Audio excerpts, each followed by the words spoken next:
Hi, Ms. Danielle here. I'm here to teach you about an educational website that I've previously shared to you guys, but I didn't provide a lot of directions and instructions, so I wanted to do this now. The website is called NewsELA or NewsELA, however you want to call it. So I'm going to share my screen now so that you can see the website and see the different things that we can do on it. So here is the main page when you go to newsela.com. It'll probably prompt you to sign in. I'm already signed in right now to my educator account, but you can create one. It's free for your students, and I've already assigned a lot of your students' work, which should show up when you create an account or when you log into the already pre-made account that you have. So this is the overall website. I'm not sure if many of you have explored it yet. I absolutely love it. This was something that I used a lot in undergrad. When I was studying to be an ELA teacher, I used to use it a lot to supplement my students' reading activities throughout the week because there's really just so much content here that students are able to really pick and choose topics that are more interesting to them instead of having to all read the same thing. So there's all these different things up here. Usually what I'll do is I'll search by subject, or I'll just search overall and like what type of topics. So one thing that a lot of the students in my class right now like are cars. Try to find a good article about cars, and it'll really give you any article that even mentions cars, travel, anything like that. All sorts of different fun things, why you can drive a bumper car without a license. I find that funny, so let's open this. It tells you which subjects it can really be counted under. So all of this really counts for ELA because you're doing reading and it's nonfiction reading, but this also can help you cross off some of those math and science standards that are a little bit harder to reach sometimes when you're doing distance learning. So within the article, it'll automatically always be set at max reading level. So the max reading level for this is lower elementary school to upper elementary school. And right now we're at 665. So usually what I'll do is I'll go and adjust it to a slightly shorter, smaller reading level, which nothing wrong with that. It just takes away some of the really big vocabulary words so we can focus more on the sight words that our students are really truly working on. And as soon as you do that, it changes the entire article to make it more applicable to that reading level, which is great. Within the article, you can do a whole bunch of really fun things.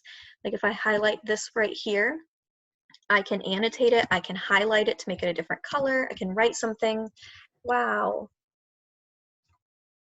I can share this comment with my teacher, or I can just keep clicking and it'll just show up to me. So maybe if it's something that I just want to remember, that's great. I don't really care to share it with my teacher or not.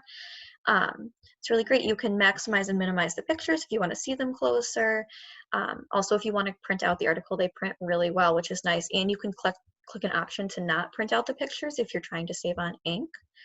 So this is this article, and then within it, there's also a lot more fun things that you can do. You can save it, and it'll save it under your binder, which is really great. So if you want to just go through at the beginning of the week and pick a bunch of articles that you want to read with your student by the end of the week, you can, and just save them all. You don't have to do it on the spot.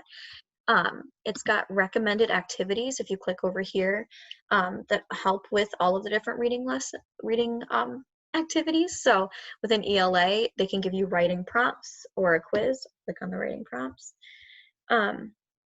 So these are like the automatic writing prompts that you can do. Some of them are a little bit higher, but like what I'll do is I'll take the recommended reading prompt and I'll kind of make it more applicable to our students. So I'll just take out the paragraph requirement, or if it's asking for really subjective content, I'll kind of just make it a little bit more objective for our students, but I really like that it gives me some ideas. And then there's always a quiz too. The quiz can be a little wordy, but it does allow the student to look through the article as they're taking the quiz, which is great because a lot of our students are really working on finding ideas in the text and then pulling them out and answering them outside of the text. So I really love that you can go in the text and say like, oh, okay, there's the answer to question 1, and go answer it. It really teaches the students a really great skill that you need when reading. I'm going to close out of this. So when an article is assigned, so you won't have this here because you'll have a student account instead of an educator account. It goes into the binder, which is where you're going to find your assignments. These are the different assignments that I've created for our class. It's nice because I can create a whole bunch of different classes. So if I wanted to make it smaller, so only 3 of my students are in this class because these 3 students have the same interests, I can do that as well. I just assign it to all of you because I think that it's really great to have access to as much content as you want, because who knows what people are interested in. They might not know they're interested in it until they read about it. So this seemed like a really nice article that I found when the coronavirus stuff started happening about the bear hunts, which is really cute. People put bears in their windows and you can walk around and find them.